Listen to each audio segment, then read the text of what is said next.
My name is Emma. I'm 28 years old. I work in the general affairs department of a relatively large trading company. My boyfriend is Bob. He's a senior from my college club, 2 years older than me, and we've been dating for 8 years. About 4 to 5 years ago, we started thinking about marriage, and both of us began saving money for it bit by bit. Then, on my birthday this year, he finally proposed to me. I had this girlish fantasy where he would snap his fingers in a fancy restaurant, enjoying a delicious meal and wine, and a waiter would nod, dim the lights. A spotlight would then shine on our table alone, and he would take a small box from his inner pocket and gently open it. But in reality, it happened during one of our camping trips, which aligns with our shared hobby. While his favorite pork soup simmered over the campfire, I was sipping on my favorite strong canned drink.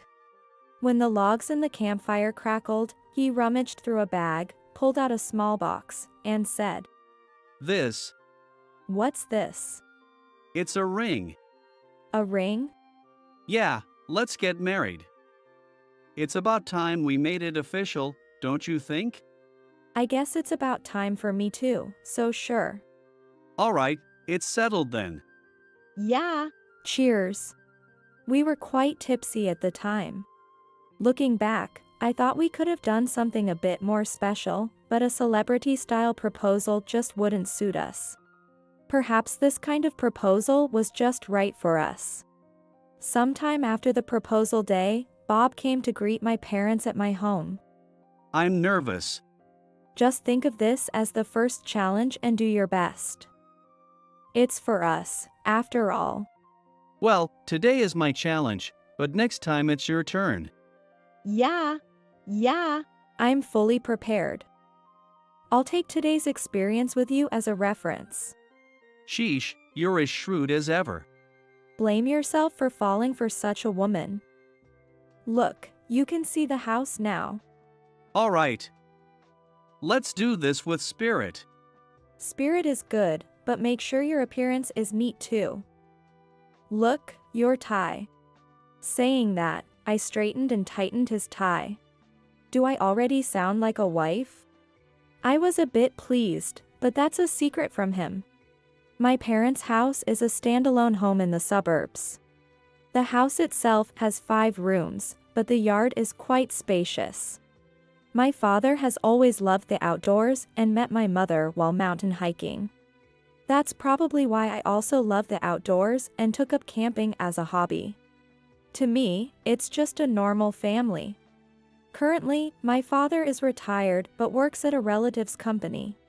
I joined the company with enthusiasm, but I hardly get any significant work. Still, I get paid, so life is pretty cushy. Hot. So he says. Well, both of my parents are healthy and cheerful, which I tell myself is a good thing. When we arrived at the house, my parents greeted us together at the door. Bob seemed really nervous. Nice to meet you. I'm Bob.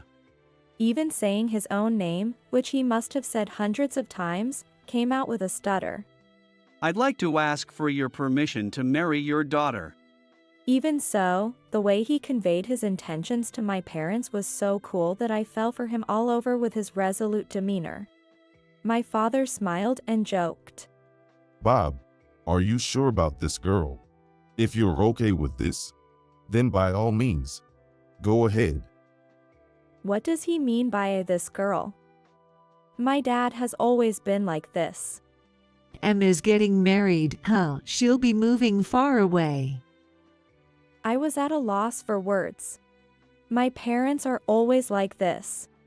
Well, that's just how they are, so Bob's nervousness quickly faded, and what was supposed to be just a greeting turned into an invitation to stay for dinner, and then it spiraled into a full-blown party, ending with them insisting he stay the night. However, when my mother called his home to inform them he'd be staying, his father answered. I appreciate the gesture, but we'll have to decline this time. Staying suddenly in a house we don't know, we might end up with some bizarre charges later, and we wouldn't know how to handle that. Such a rude thing to say.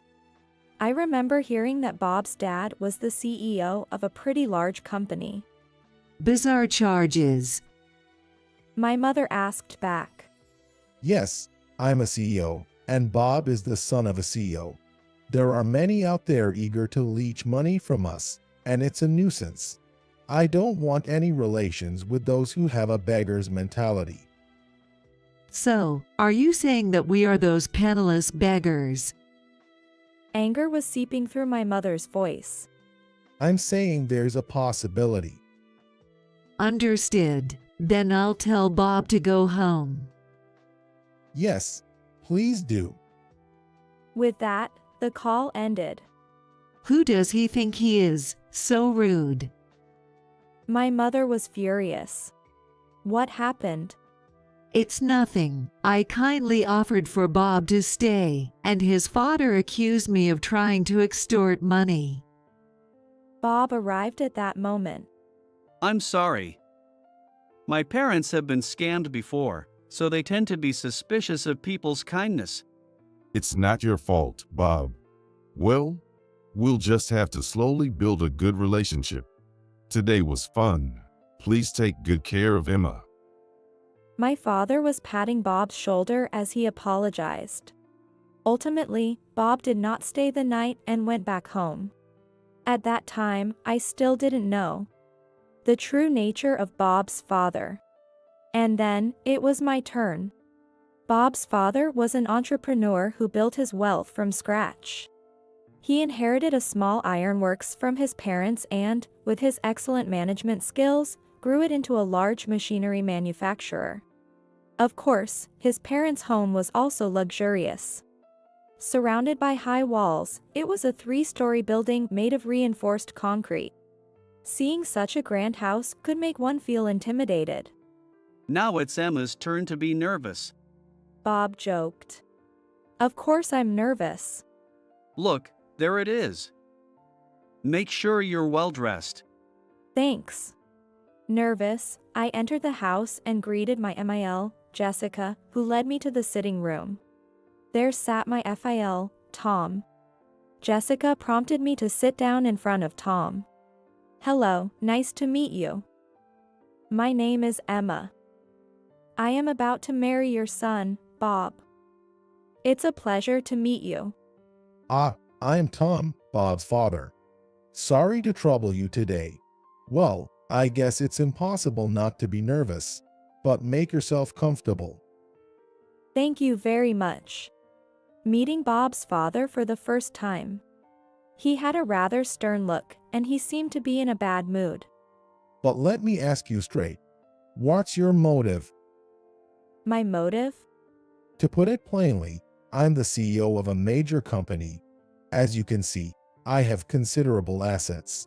I'm asking if that's your motive. I was taken aback. Motive?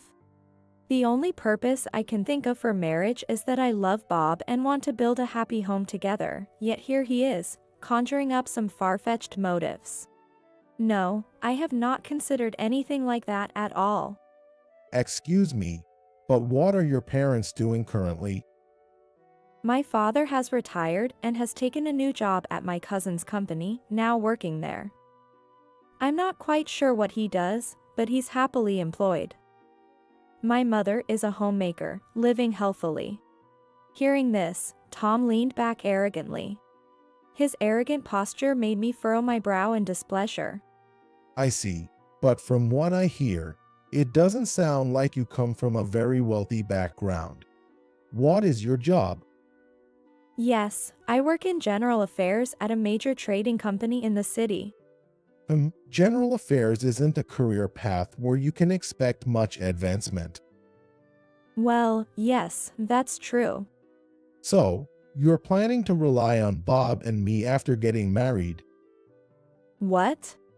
I blurted out in disbelief. What is this man talking about? At that point, my mindset switched. The whole polite and friendly greeting went right out the window. What do you mean by that? Tom said condescendingly. Just what I said. Your family is poor, and you're scheming to marry into wealth with my rich son, right? Your parents are also counting on my son for some extra money to enjoy their old age. He even insulted my parents with such remarks. Unacceptable. What did you say? I couldn't help but raise my voice. There's a limit to how much you can look down on people. I could feel my face flushing with anger. Bob tried to intervene. Dad, that's going too far. Her parents were nice people. When I went to greet them, they welcomed me warmly. They're not the type to aim for a marriage of convenience or to depend on others. But his father brushed him off. Be quiet. You are too naive, Bob. Let me handle this. Then let me say something. I cut into their argument. Our family poor? Sure, we're not as wealthy as this house, but we live a decent, average life. And don't speak ill of my parents. I respect them. They are honorable people. Hey, Emma, calm down. Bob tried to calm me down in my heated state. But I silenced him just as Tom had silenced him. You be quiet. With that, Tom glared at me. What I mean by poor is any family with less money than us. Marriage won't work if both aren't on the same level. People without money always expect handouts from the wealthy. You'll end up doing that too. It's inevitable. Is that right? You say it won't be like that now, but I know it will eventually. This man, always making assumptions. Something inside me snapped. Fine, that's enough. I get it very clearly. Please go find someone wealthy to marry your son. Excuse me. I stood up. Yo, do that. Mom, see her out. Sprinkle some salt after her. While Bob and Jessica looked bewildered, I didn't look back and walked out of the house. Wait a minute.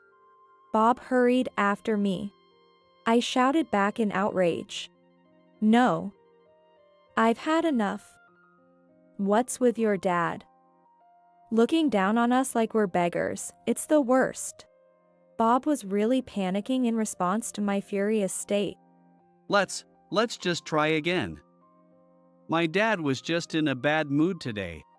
I've had enough. Why do I have to be insulted like that? There's a limit to how much you can belittle someone. Just calm down. Why don't you sit down and have some tea? I was in no mood to cool down right now. I'm sorry, but I'm just not feeling up to it. I'm going home today. Don't contact me for a while. Emma. I shook off a clinging Bob and went home alone. After that, Bob called and emailed me numerous times, but I ignored all of his attempts. That day, as I got home angry, I told my parents everything that had happened. That's a bit harsh. Does our family look that poor? My father made a face as if he was chewing on a bitter bug. That's terrible. Bob is a good person, and even the phone call before was bad, but this was even worse. My mother was astonished. So, what are you going to do? Are you thinking of breaking up with Bob? Well, no. I still like Bob, and I want to marry him. I see. Why don't you take some time to cool off, and then try meeting him again? If things still aren't going well, I'll step in. Really? Yes. For my darling daughter. No big deal. My father was kind and reassuring. Hearing my father's words, my mother gave me some advice. It seems they don't know much about us, so make sure you explain things properly. Persuaded by my parents, I decided to meet Bob's parents again. I resumed contact with Bob and asked him to let me meet his parents again. Bob was delighted and quickly arranged it. It felt like the bell for round 2 was ringing.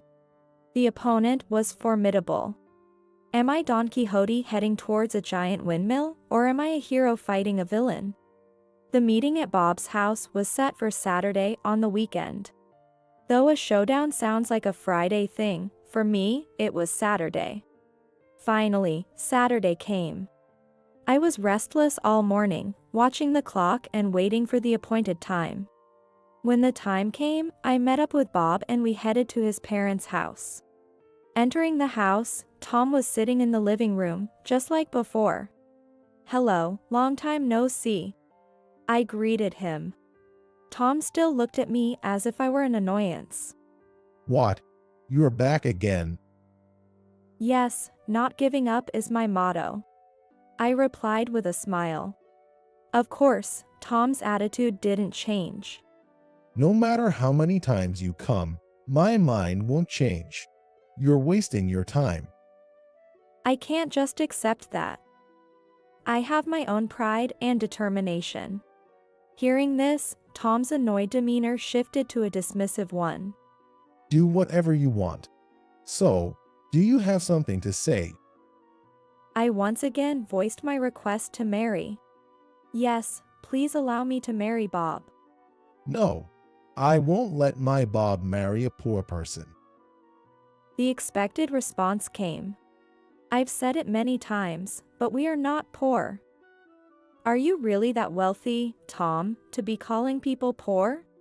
It was time for a counterattack. I challenged Tom with a question. What did you say? I took over my father's company, which had 20 employees, and expanded it to include subsidiaries with 2,000 employees. That's 100-fold increase. How can you say that I, the president of such a respectable company, am not wealthy? "Oh really, and?" And are you mocking me? Our annual sales have increased from $1 million to over $100 million now. "Isn't that just about the company? That's not your money, right?" "Exactly, it's the company that's big, not you." I hurled the argument I had been brooding over since the furious drive home at Tom. It hit a sore spot, and Tom started yelling. What are you trying to say? Stop taking me lightly.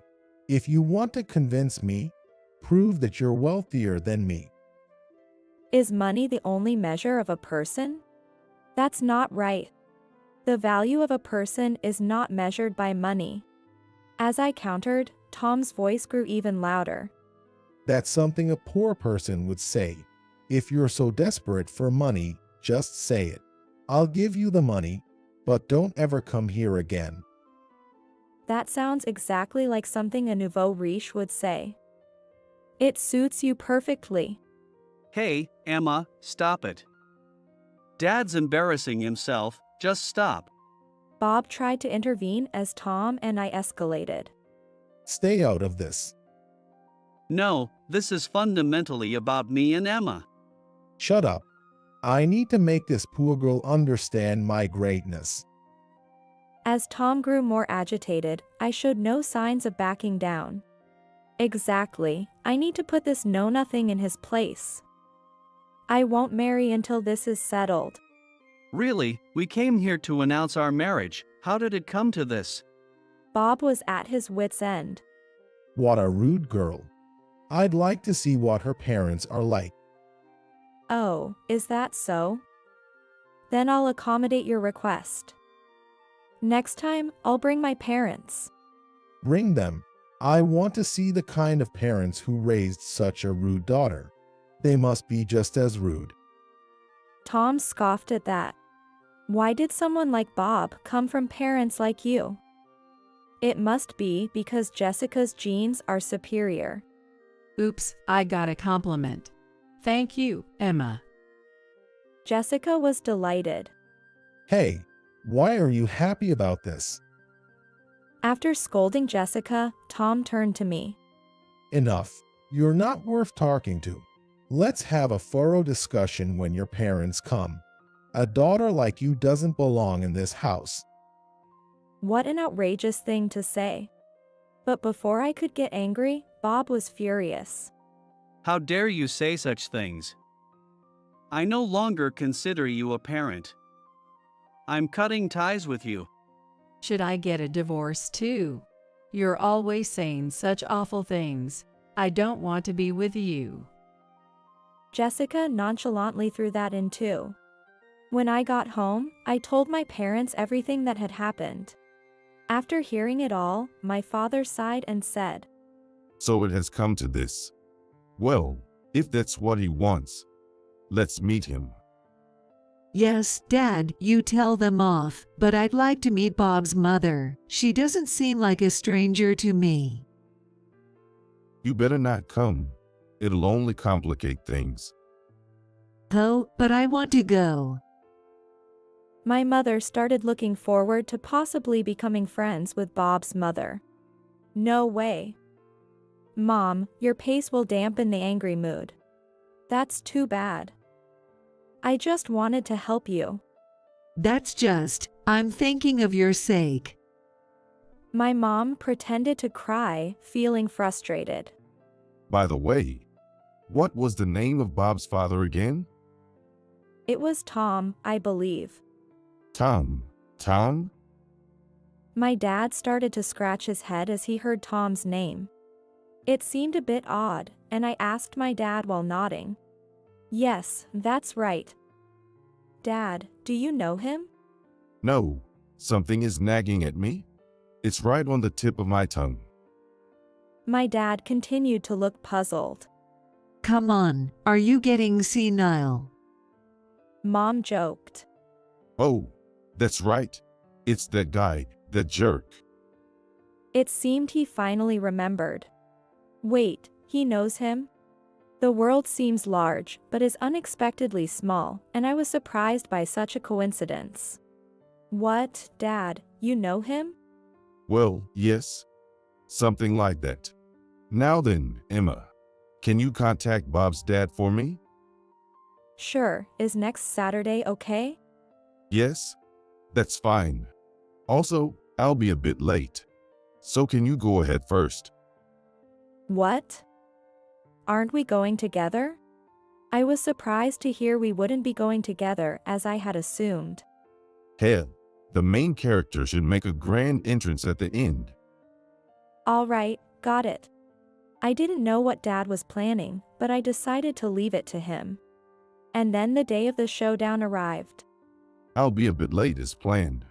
I'll contact you when I get there. Hang in there until then. That's what Dad told me. As autumn deepened, it was time for the third visit. Upon arriving at Bob's house, I greeted briefly and was shown into the living room. There, as usual, Tom sat with a bitter expression. Hello, Jessica. I hope we can have a good day today. Welcome, Emma. Your father is here today, right? What does he like to drink?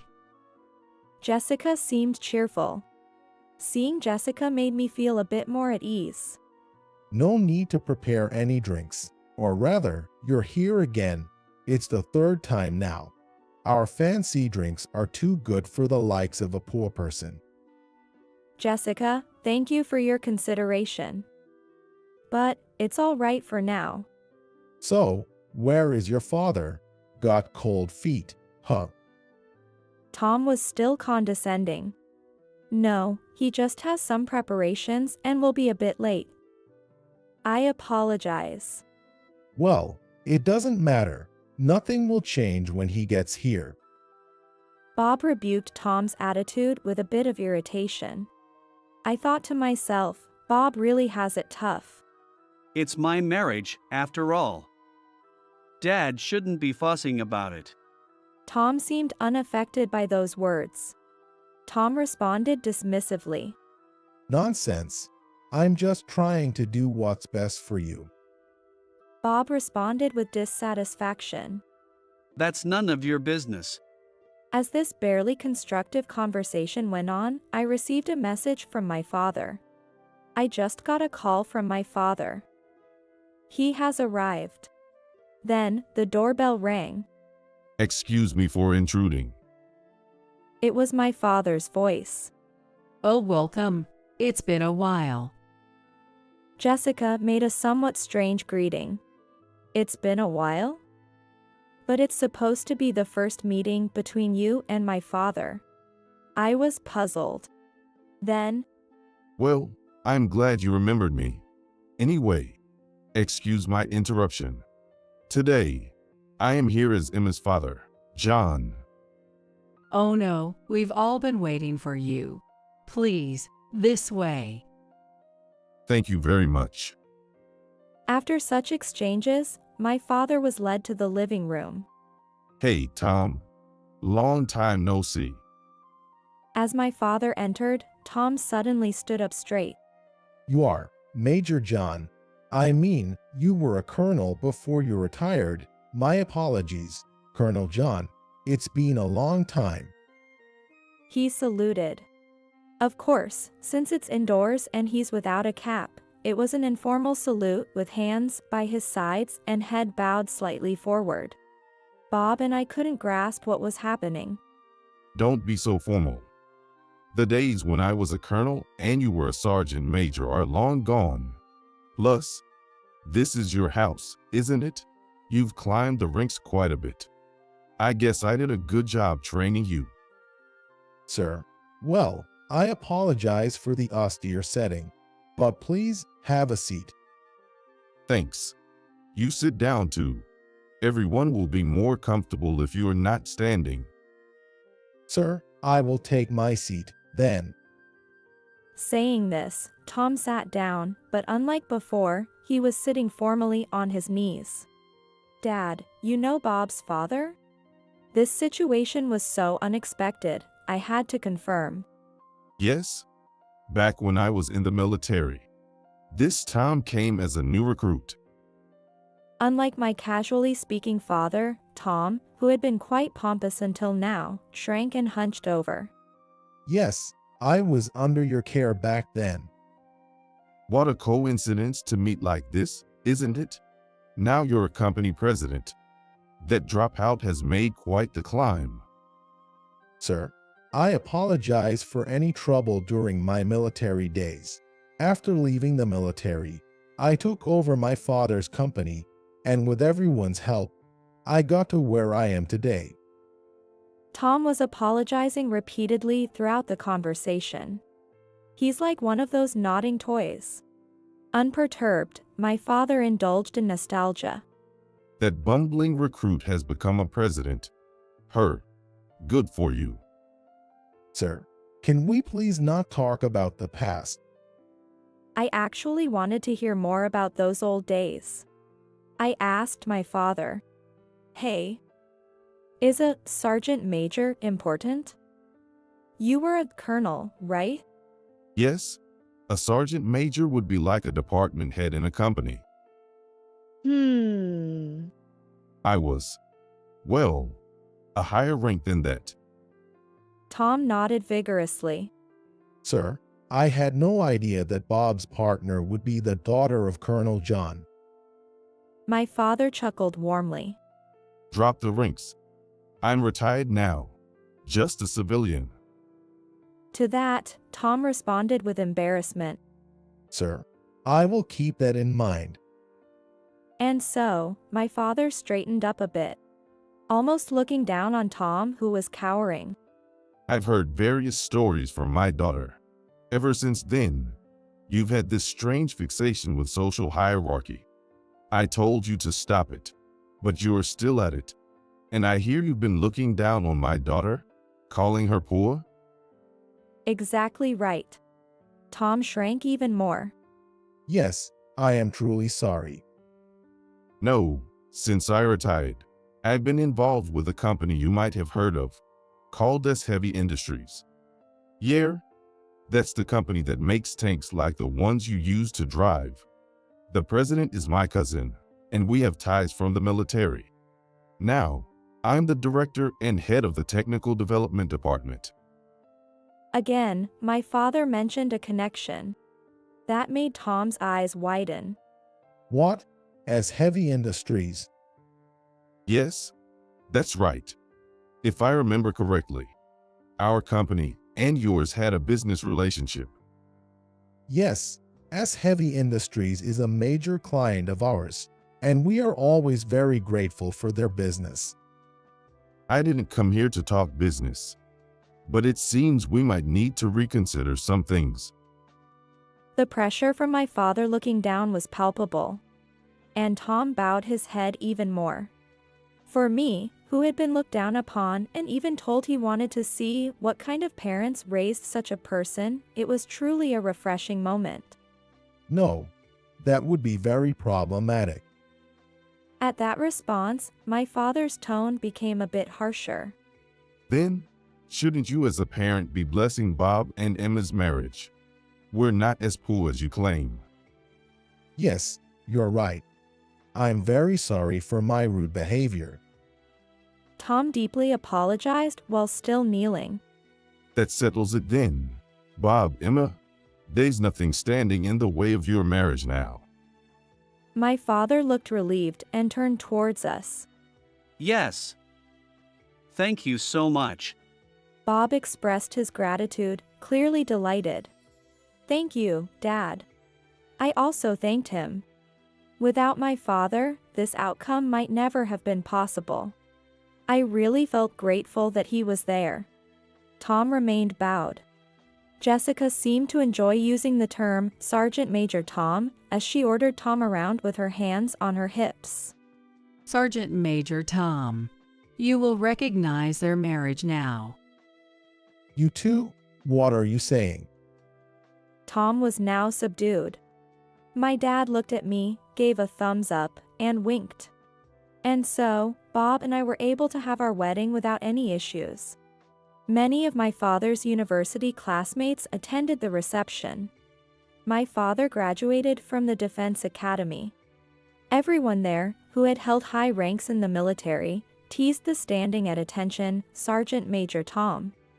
During the wedding entertainment, my father's classmates performed something called the military exercise. Of course, Sergeant Major Tom was in charge of leading it, and he was made to participate at the front. Watching these grown men sweat through the exercise, Bob and I couldn't help but laugh. Since that incident, whenever Jessica has a request for Tom, she calls him Sergeant Major Tom and speaks in a commanding tone. Now, she seems to have the upper hand. I'm living a happy life with Bob. We've been blessed with 2 sons. My father adores his grandchildren and gets all mushy when he sees them.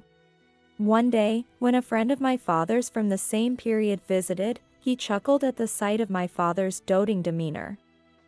The Demon John, they called him. Today, as usual, my father and the kids are playing heroes in the garden. Hiya! Miracle beam. BZZZZ. I'm hit. My father and the boys were all covered in mud. Really, such boys. I said, laughing along with my mother. Boys, you might just become real heroes one day. Keep it up. The heroes of the future.